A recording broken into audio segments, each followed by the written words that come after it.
Hola. Qué alegría tenerte aquí.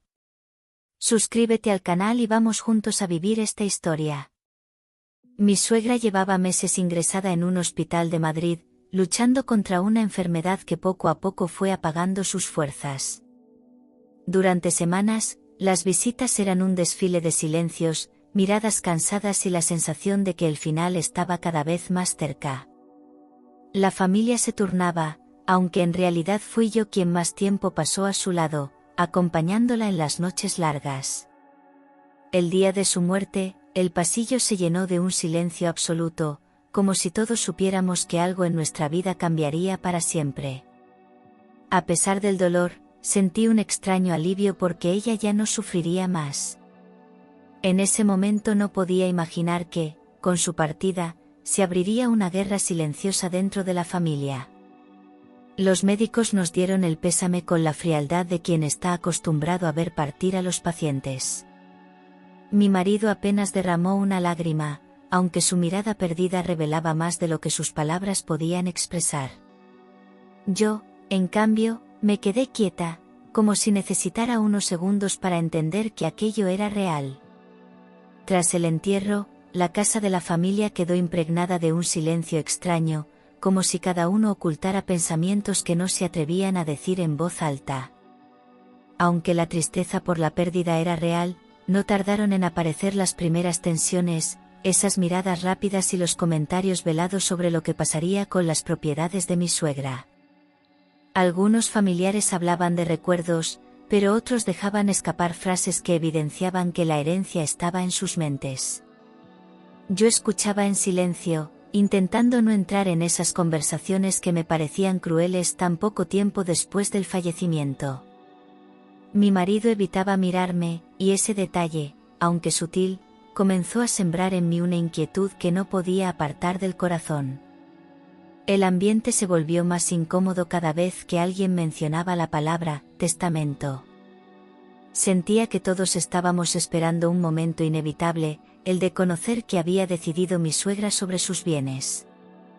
Yo recordaba las horas en las que la había cuidado, pensando ingenuamente que eso podría pesar en su corazón a la hora de dejar sus últimas voluntades. Pero las actitudes de algunos me hicieron comprender que el dinero tenía más fuerza que los sentimientos. Había un aire de rivalidad silenciosa que se respiraba en cada conversación, y poco a poco empecé a prepararme para lo peor. A los pocos días, recibimos una notificación oficial de la Notaría de Madrid donde mi suegra había depositado su testamento. El documento indicaba fecha y hora exacta para la lectura, y todos los familiares fueron convocados. Recibir aquella carta me provocó un nudo en el estómago, porque sabía que ese momento marcaría un antes y un después en nuestras vidas. La gente puede llorar en un funeral, pero es en la notaría donde se muestra la verdadera cara de cada uno. Guardé silencio y me limité a leer en voz baja las instrucciones, mientras mi marido parecía demasiado sereno, casi indiferente. La víspera de la reunión no pude dormir. Imaginaba 1000 escenarios distintos, discusiones, decepciones, incluso algún gesto de reconocimiento hacia mí por todos los cuidados. En cambio, mi marido se acostó sin preocuparse, como si lo que ocurriría al día siguiente estuviera ya bajo su control. Me pregunté qué sabía el que yo desconocía, porque su seguridad me parecía sospechosa. A la mañana siguiente, me vestí con sobriedad, consciente de que ese día quedaría grabado en mi memoria para siempre. Al salir de casa, sentí un escalofrío que me recorrió el cuerpo entero.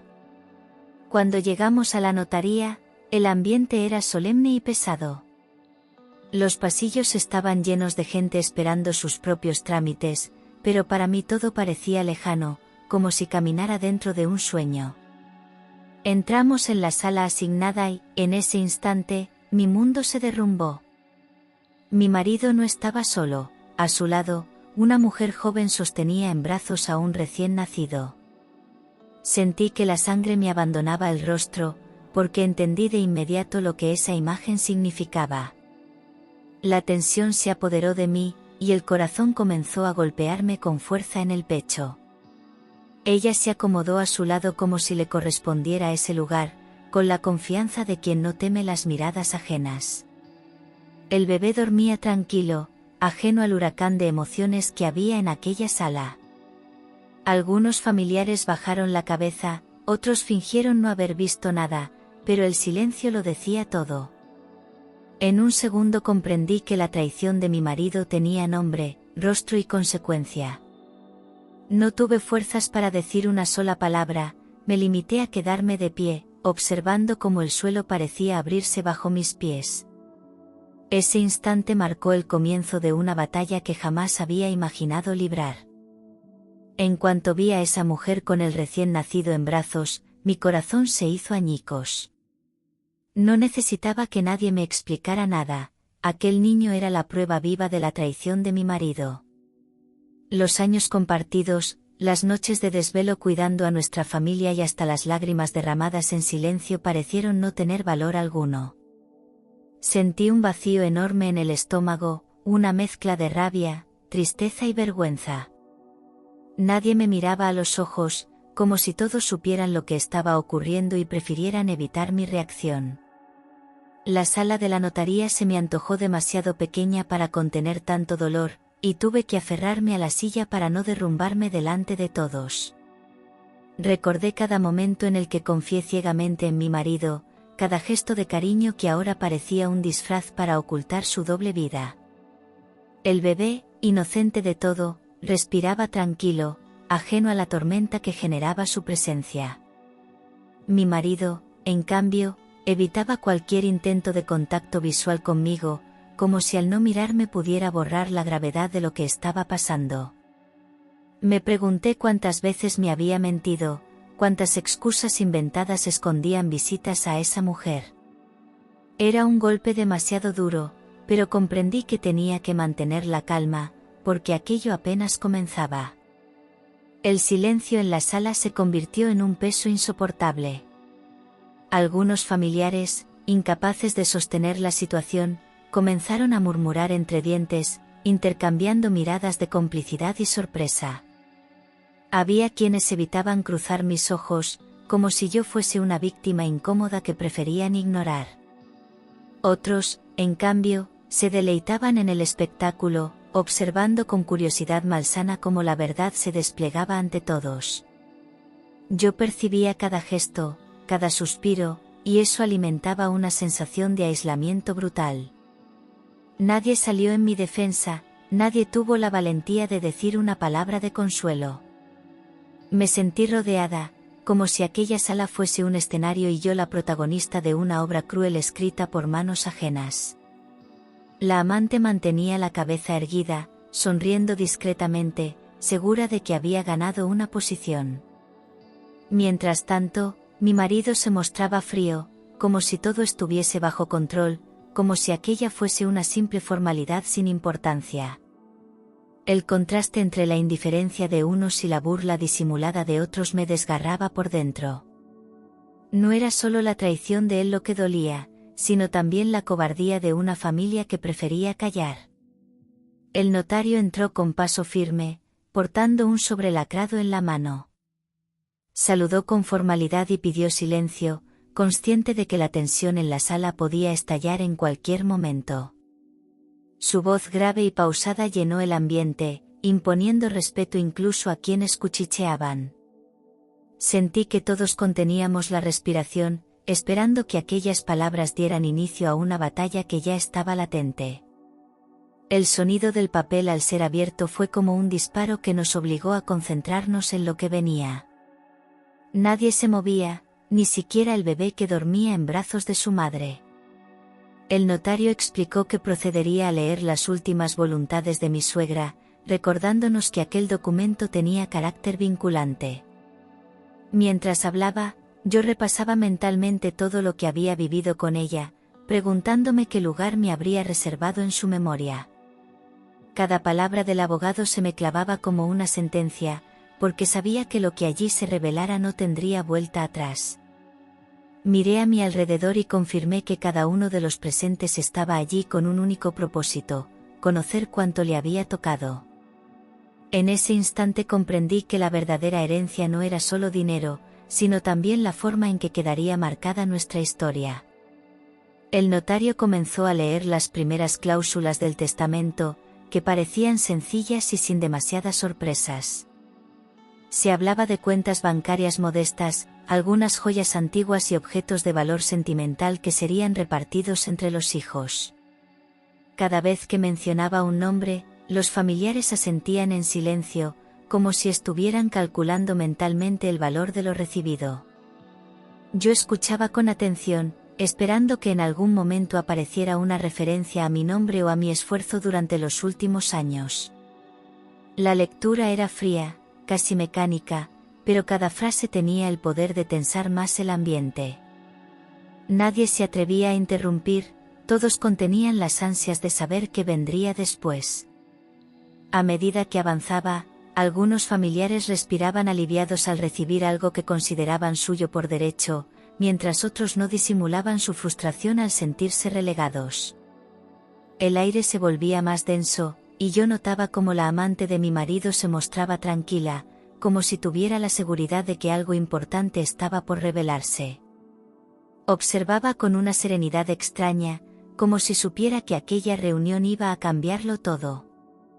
Yo, en cambio, sentía una mezcla de miedo y esperanza, confiando en que la justicia de mi suegra reconociera de algún modo mis años de sacrificio. De pronto, la voz del notario se detuvo unos segundos y volvió a sonar con una seriedad mayor. Pronunció un nombre que me dejó helada, el del bebé que aquella mujer tenía en brazos. Explicó que mi suegra lo había reconocido como heredero legítimo de una parte de sus bienes, decisión plasmada en el documento con plena validez legal. La sala estalló en murmullos, y yo sentí que me faltaba el aire. La realidad era todavía más dura de lo que había imaginado, pues no solo había sido traicionada, sino que ahora esa traición quedaba legitimada ante todos. El golpe fue tan inesperado que por unos segundos quedé paralizada. Vi cómo algunos familiares se miraban entre sí, sorprendidos, mientras otros parecían haberlo sospechado desde el principio. La amante sonrió con orgullo, acariciando al bebé como si en ese instante confirmara su victoria. Mi marido permanecía impasible, sin mostrar ni una pizca de vergüenza o arrepentimiento. Yo me quedé inmóvil, luchando por contener las lágrimas, porque sabía que cualquier gesto de debilidad sería utilizado en mi contra. La traición se había convertido en un hecho público e irreversible. Fue entonces cuando comprendí que lo peor aún estaba por venir. El notario tuvo que pedir silencio varias veces porque la sala se convirtió en un murmullo constante.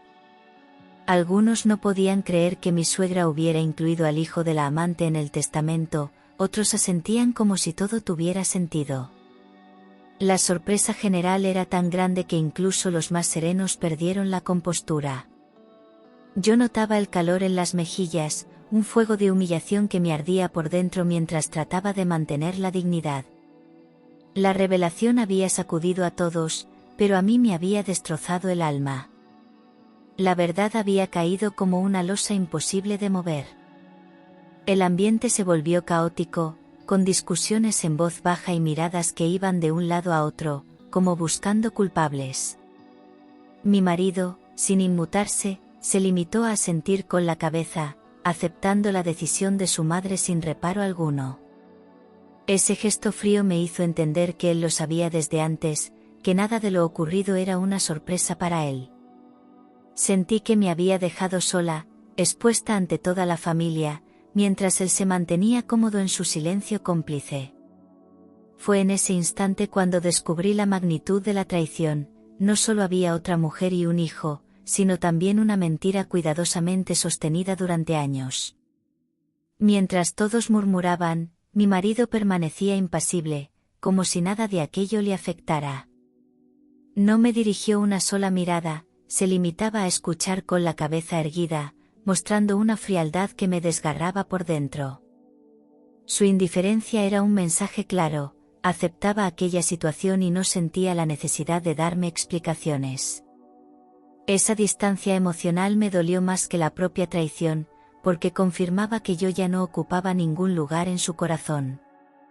Sentí como si en ese momento me borrara de su vida delante de todos, con un simple gesto de silencio. Esa frialdad no pasó desapercibida para los demás. Algunos familiares lo miraban con incomodidad, otros con aprobación, como si aceptaran su papel en aquella historia. Yo lo observaba intentando encontrar en su rostro algún rastro de culpa, de humanidad, pero no había nada. Parecía un hombre de piedra, decidido a sostener su doble vida sin remordimientos. Esa actitud me dejó claro que no podía esperar compasión ni disculpas de su parte. Comprendí que estaba sola, y que la batalla que se avecinaba sería únicamente mía. Por dentro, sentía una rabia que me quemaba el pecho, un dolor que pedía a gritos salir en forma de reproches y lágrimas. Pero me obligué a contenerme, a mantener la calma frente a aquella sala llena de ojos curiosos. No iba a darles el espectáculo de verme perder el control. Mientras escuchaba cada palabra del notario, mi mente viajaba a los años en los que cuidé de mi suegra día y noche, soportando su enfermedad con paciencia. Pensaba en todo lo que sacrifiqué, y me dolía comprobar que, para ella, eso no había pesado lo suficiente. Apreté los puños bajo la mesa, respirando hondo para evitar que mi voz temblara. Sabía que, si hablaba en ese momento, mis palabras serían como dagas arrojadas en un campo minado. Mi rabia no era solo contra él, sino contra la injusticia de ver cómo mi esfuerzo se desvanecía ante una decisión inesperada. Sin embargo, comprendí que debía esperar, que aún quedaba mucho por escuchar y que quizá algo cambiaría. Esa contención se convirtió en mi escudo, una máscara de serenidad que ocultaba el volcán que hervía en mi interior. La mujer, con el bebé en brazos, no ocultaba su satisfacción. Su sonrisa era serena, casi desafiante, como si hubiera conseguido ocupar un lugar que le pertenecía por derecho. Sus ojos se paseaban por la sala con orgullo, disfrutando de las miradas incómodas que despertaba. No parecía temer la hostilidad de la familia, porque sabía que tenía en sus manos la prueba más poderosa, el hijo de mi marido. Aquella seguridad me revolvía el estómago, porque era como ver cómo mi mundo se derrumbaba mientras ella levantaba el suyo sobre mis ruinas. Cada gesto suyo transmitía una confianza insoportable, como si disfrutara del sufrimiento que yo intentaba ocultar. Me preguntaba cuántas veces había deseado ocupar mi lugar, cuántas veces había soñado con ese momento de triunfo. Ella no necesitaba hablar, su sola presencia era suficiente para humillarme. El contraste entre mi silencio y su seguridad era doloroso, una prueba más de que yo estaba perdiendo terreno. Ese instante me enseñó que el golpe no era solo legal o familiar, también era profundamente personal. Y su sonrisa era la confirmación de mi derrota momentánea. Cuando el notario pidió silencio de nuevo, todos esperaban que la lectura concluyera pronto, pero entonces mencionó algo inesperado: había un sobrecerrado dirigido únicamente a mí. Sentí como todas las miradas se posaban en mi rostro, llenas de curiosidad y sospecha. El abogado explicó que mi suegra lo había dejado expresamente bajo su custodia para ser entregado en ese momento. Mi corazón se aceleró, porque no entendía que podía haber escrito ella solo para mí. Me acerqué con cautela, recogí el sobre y lo sostuve entre mis manos como si pesara una eternidad. El murmullo creció entre los presentes, algunos intentaban adivinar el contenido, otros pensaban en nuevas disputas. Mi marido frunció el ceño, visiblemente incómodo, mientras la amante me observaba con desdén. Yo no abrí la carta en ese instante, preferí guardarla en silencio, consciente de que cualquier revelación debía leerla sola. Noté la incomodidad en la sala, el desconcierto de quienes se daban cuenta de que había algo más que desconocían. Fue un momento extraño, en el que mi humillación se mezcló con una chispa de misterio que nadie esperaba. Horas después, ya en casa, abrí la carta con manos temblorosas. Mi suegra, con letra torpe pero clara, me agradecía por haber estado a su lado en los últimos años. Decía que yo había sido su verdadero apoyo, incluso más que su propio hijo, y que sin mí no habría soportado la enfermedad. Al leer esas palabras, un nudo me apretó la garganta. Por primera vez desde la notaría sentí que alguien reconocía mi esfuerzo. Aquella carta era como un bálsamo en medio del dolor, un gesto de humanidad que nadie más había tenido conmigo. Continué leyendo y descubrí que me confesaba un secreto: había dejado a mi nombre una cuenta aparte, fruto de sus ahorros personales. Explicaba que no había querido mencionarla en el testamento general para evitar disputas y que deseaba que yo la utilizara como considerara justo. Esa revelación me estremeció, porque significaba que no todo estaba perdido, que aún había alguien que me había valorado. Guardé la carta con cuidado, consciente de que aquel papel se convertiría en mi mayor tesoro. Era como si, incluso después de muerta, mi suegra me tendiera una mano de consuelo. Esa cuenta secreta, según indicaba la carta, estaba registrada en una entidad bancaria en el centro de Madrid. Me dio instrucciones precisas sobre cómo acceder a ella, asegurando que había dejado todo preparado para evitar complicaciones legales. Al leerlo, sentí un alivio inesperado, como si de pronto tuviera un arma silenciosa contra todo lo que estaba viviendo. No era una fortuna inmensa, pero sí lo suficiente para darme una cierta independencia y la seguridad de no depender de nadie. Por primera vez en mucho tiempo, sentí que no estaba completamente indefensa. Decidí guardar silencio sobre ese hallazgo, porque sabía que si alguien más se enteraba, intentaría arrebatármelo. Aquella noche dormí con la carta bajo la almohada, como si fuera un escudo que me protegía del dolor y de la traición. Mi marido me preguntó qué contenía, pero fingí indiferencia y le respondí que eran solo palabras de despedida. Vi en sus ojos un destello de duda, pero no insistió.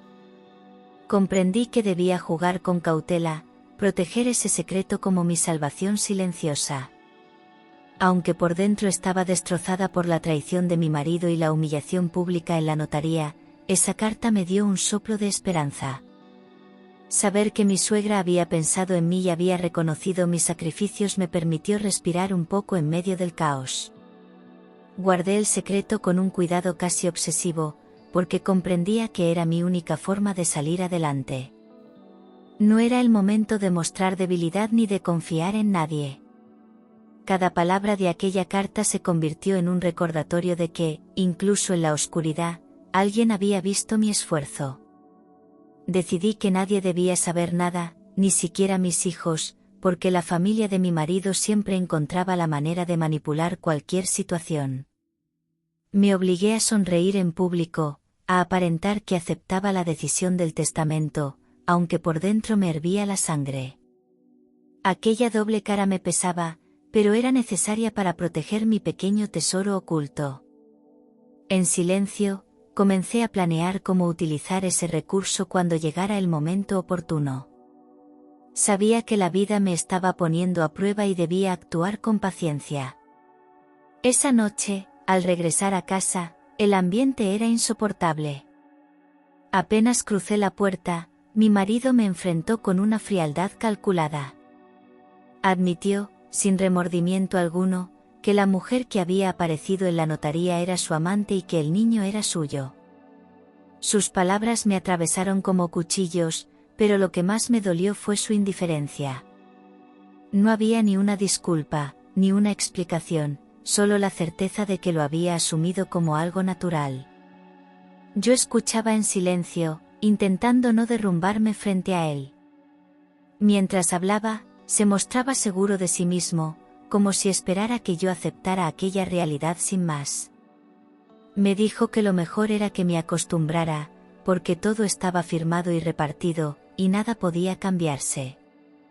Esa frialdad me enfurecía, pero también me obligaba a pensar con claridad. Si me dejaba llevar por la rabia, perdería toda posibilidad de actuar con inteligencia. Así que me tragué el dolor y decidí que no le daría el gusto de verme derrotada. Esa noche entendí que mi vida no volvería a ser la misma. Las palabras de mi marido fueron como un látigo sobre mi dignidad.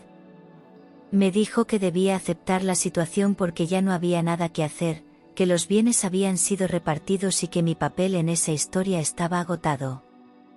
Era como si me redujera a una sombra sin voz, alguien que debía callar y conformarse. Cada frase suya era un golpe invisible que me dejaba sin aliento.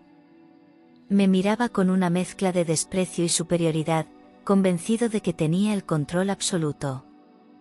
La humillación fue tan profunda que por un instante pensé en rendirme, en aceptar su mentira como verdad. Pero luego recordé la carta, recordé las palabras de mi suegra que me devolvían algo de valor y fuerza. Comprendí que, aunque él quisiera borrarme, yo aún tenía armas para resistir. No respondí a sus provocaciones, me limité a mirarle con un silencio frío que parecía desconcertarle. En el fondo, sabía que la verdadera batalla no se libraba en esa discusión, sino en los pasos que daría a partir de entonces. Después de aquella humillación, pasé horas en vela pensando qué camino debía tomar. Mi primera reacción fue la de gritarle, echarle en cara cada una de sus mentiras y romperlo todo en casa. Pero comprendí que esa reacción solo me dejaría más vulnerable, mientras él seguiría teniendo la ventaja. Tenía que actuar con calma, con inteligencia, aunque el dolor me desgarrara por dentro. Decidí guardar silencio y fingir cierta resignación, para que él creyera que había ganado. Esa falsa sumisión se convirtió en mi mejor estrategia en ese momento. Con el corazón en pedazos, tomé la firme determinación de consultar con un abogado por mi cuenta. No podía lanzarme a una guerra sin estar preparada, necesitaba saber qué derechos me correspondían. La idea de divorciarme empezaba a tomar fuerza en mi cabeza, aunque me aterraba el futuro incierto. Pensé en mis hijos, en cómo esa decisión los afectaría, y sentí el peso enorme de la responsabilidad. Sin embargo, también entendí que quedarme en esa situación era condenarme a una vida de humillación eterna. Unos días después, acudí a un abogado recomendado por una amiga de confianza. Le conté todo lo sucedido en la notaría y la confesión de mi marido, con la voz entrecortada y los ojos húmedos. El letrado escuchó en silencio, tomando notas, hasta que al final me miró con seriedad. Me explicó que, aunque el bebé fuera heredero legítimo según el testamento, yo seguía teniendo derechos como esposa legal. Sus palabras me devolvieron un poco de esperanza en medio del abismo. Por primera vez en semanas, sentí que no estaba tan desprotegida.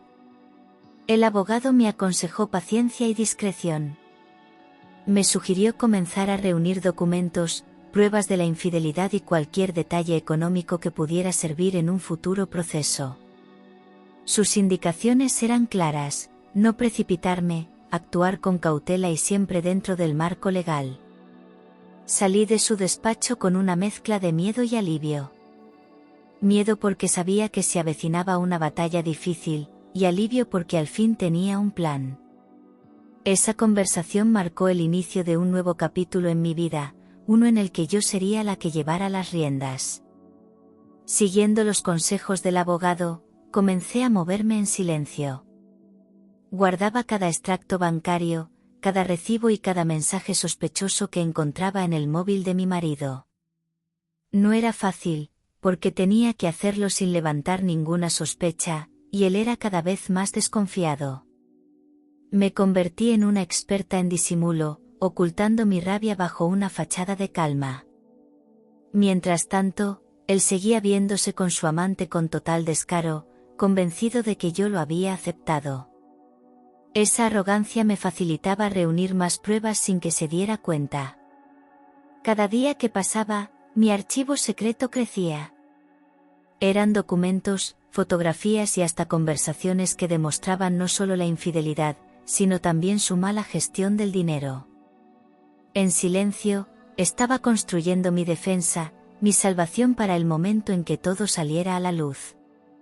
Había noches en las que lloraba en silencio, preguntándome si tendría fuerzas para seguir adelante. Pero la idea de liberarme de esa cadena era más fuerte que el miedo. Con cada prueba que guardaba, sentía que recuperaba un poco de mi dignidad perdida. Con el paso de los meses, la amante de mi marido empezó a mostrar su verdadera cara. Ya no se conformaba con aparecer en silencio, ahora exigía más dinero y más atenciones. Sus visitas a nuestra casa eran cada vez más descaradas, como si quisiera marcar territorio delante de mí. Yo fingía indiferencia, pero por dentro sentía como cada gesto suyo encendía más mi determinación de acabar con todo. El ambiente se volvió insoportable, con discusiones constantes que dejaban al descubierto la fragilidad de aquella relación prohibida. Mi marido intentaba mantener la calma, pero su nerviosismo era evidente. Los gastos aumentaban, y sus promesas de estabilidad se desmoronaban una tras otra. Yo observaba en silencio, acumulando información que me serviría en el futuro. La amante, segura de su poder, no entendía que con cada exigencia aceleraba su propia caída. Lo que antes era un secreto ahora se había convertido en un escándalo a voces, imposible de ocultar. Y yo, paciente, esperaba el momento exacto para dar el golpe final. La situación económica empezó a venirse abajo de forma estrepitosa. Mi marido gastaba sin control, intentando complacer a su amante y mantener una imagen que ya no podía sostener. Las deudas crecían, los recibos se acumulaban y las llamadas del banco se volvieron una rutina.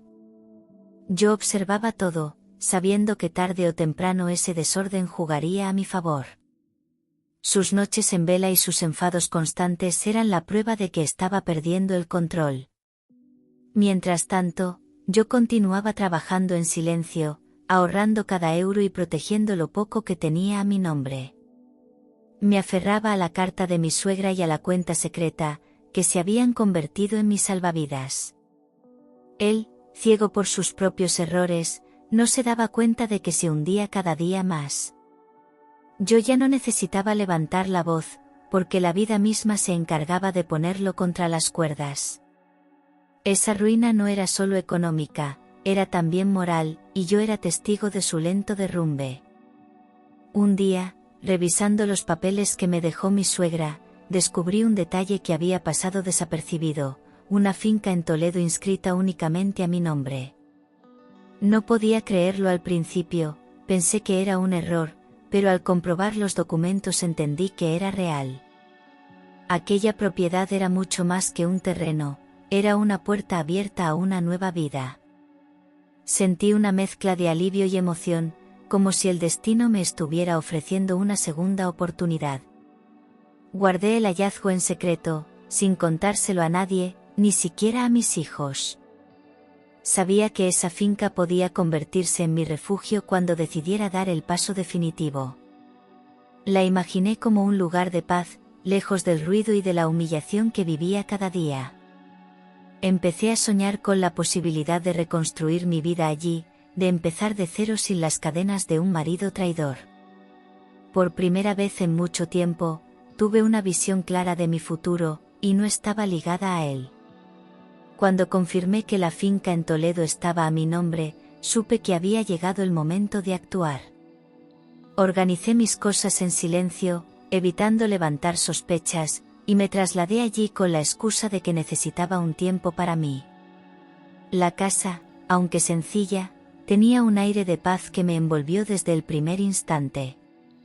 Cada rincón se convirtió en un recordatorio de que aún podía empezar de nuevo. Empecé a limpiar, a reparar lo que estaba deteriorado y a imaginar cómo transformarla en un proyecto propio. Con el tiempo, decidí abrir un pequeño negocio de turismo rural. Al principio fue difícil, porque apenas tenía recursos y me sentía perdida, pero poco a poco fui encontrando apoyo en la comunidad local. Los vecinos me recibieron con amabilidad, ayudándome a integrarme y a dar forma a mi sueño. Esa finca, que había llegado a mis manos como un secreto, se convirtió en mi salvación. Allí encontré la libertad que tanto necesitaba, lejos de las humillaciones y de la sombra de mi marido. Mientras yo reconstruía mi vida en silencio, la de mi marido y su amante se desmoronaba. Las deudas crecían, y las discusiones entre ellos eran cada vez más frecuentes. Lo que al principio parecía una relación triunfante se convirtió en una cadena de reproches y resentimientos.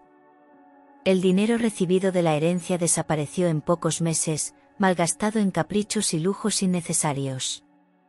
La amante, que antes sonreía con seguridad, ahora mostraba un rostro marcado por la frustración. Yo, desde la distancia, observaba con calma cómo todo aquello se derrumbaba. No necesitaba hacer nada, la vida misma se encargaba de mostrarles las consecuencias de sus actos. Mi marido, desesperado, intentaba vender lo poco que quedaba, pero nadie confiaba ya en él. Era como ver a un castillo de arena caer bajo la fuerza del mar, inevitable y rápido. Esa caída no me dio alegría, pero sí una certeza: había tomado el camino correcto al alejarme. Con todas las pruebas que había reunido y la situación económica en ruinas, presenté la demanda de divorcio. Fue un proceso largo, lleno de momentos tensos, pero mi abogado supo manejarlo con precisión. En el juicio, expuse la infidelidad y los engaños de mi marido, y el juez no tardó en reconocer mis derechos. Sentí una mezcla de miedo y liberación cuando escuché la sentencia, que me devolvía parte justa de lo que me correspondía. Ese día marqué el final de un capítulo oscuro de mi vida. Salir de los tribunales con los papeles firmados fue como soltar una carga que llevaba años a mis espaldas. No era solo un divorcio, era recuperar mi dignidad y mi libertad. Mi marido me lanzó una mirada cargada de rencor, como si no aceptara haber perdido el control. Pero yo no necesitaba su aprobación, porque por fin era dueña de mi destino. Con la cabeza en alto, comprendí que lo peor había quedado atrás y que lo mejor aún estaba por llegar. Con el divorcio firmado y la finca en Toledo funcionando como un pequeño negocio de turismo rural, empecé a reconstruir mi vida desde cero. Al principio fue duro, porque la soledad me pesaba y las heridas aún estaban abiertas. Sin embargo, cada cliente satisfecho y cada sonrisa de agradecimiento me recordaban que iba por buen camino. Poco a poco, recuperé la confianza en mí misma, esa que mi marido había intentado destruir con sus desprecios. La rutina del trabajo me dio fuerza, y el apoyo de los vecinos se convirtió en un pilar fundamental. Sentía que cada día en la finca era una victoria personal. Ya no dependía de nadie, ni económica ni emocionalmente, y esa independencia me hacía más fuerte. Mis noches dejaron de estar llenas de lágrimas y comenzaron a llenarse de planes y proyectos. Invertí en mejorar las instalaciones, soñando con que aquel lugar se convirtiera en un refugio para otros que también necesitaban paz. En ese proceso descubrí que mi dolor podía transformarse en algo positivo. Y esa certeza fue el inicio de mi verdadero renacer. Pasaron los años, y un día inesperado mi exmarido apareció en la finca. Su rostro estaba marcado por el cansancio, la ruina y el arrepentimiento. Ya no era el hombre altivo que me humillaba, sino alguien derrotado por sus malas decisiones. Con voz temblorosa, me pidió ayuda, asegurando que no tenía a dónde ir. Decía que todo lo había perdido, dinero, negocios y hasta la confianza de su amante, que lo había abandonado en cuanto se quedó sin recursos. Yo lo escuchaba en silencio, recordando cada palabra cruel que me había lanzado en el pasado. Era difícil no sentir un extraño contraste entre el hombre que ahora suplicaba y el que un día me miraba con desprecio. Su desesperación era evidente, pero no despertaba en mi compasión, sino una distancia fría. Entendí que había llegado buscando en mí lo que él mismo había destruido. Y en ese momento supe que no le debía nada, que mi vida ya no tenía espacio para su sombra. Le miré directamente a los ojos y le respondí con la calma que solo da el tiempo y la experiencia. Le dije que había elegido su camino, y que ahora debía asumir las consecuencias de sus actos. No levanté la voz, no necesité reproches, solo la serenidad de alguien que ha aprendido a ponerse en pie después de caer. Él bajó la cabeza, incapaz de sostener mi mirada, y comprendí que su poder sobre mí había desaparecido para siempre. Era yo quien tenía el control, y no pensaba perderlo. Con un gesto firme, cerré la puerta de la finca, dejando a mi exmarido al otro lado. No sentí odio, solo una paz inmensa al dar ese paso definitivo. Era como si por fin hubiese enterrado todas las cadenas del pasado. Me giré hacia mi casa y respiré profundamente, agradecida por la vida que había conseguido construir. No necesitaba venganza, porque la verdadera justicia era mi libertad. Ese día confirmé que la herencia más valiosa no eran bienes materiales, sino la dignidad recuperada. Con el tiempo, comprendí que todo el dolor vivido había sido el precio de mi libertad. La finca en Toledo se convirtió en mi hogar, pero también en el símbolo de mi nueva vida. Allí descubrí que podía ser fuerte, independiente y feliz sin necesitar la aprobación de nadie. Cada día que pasaba me alejaba más de las sombras del pasado y me acercaba a la mujer que siempre quise ser. Aprendí a valorar mi esfuerzo, a mirar al futuro sin miedo y a caminar con la cabeza en alto.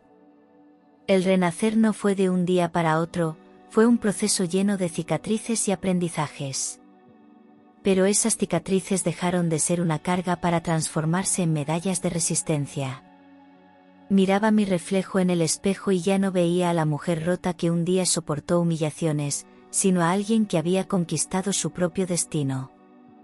Entendí que la verdadera herencia no era una cuenta bancaria ni una finca, sino la dignidad recuperada y la fuerza interior. Ese fue el mayor regalo que la vida me dio, volver a empezar siendo yo misma.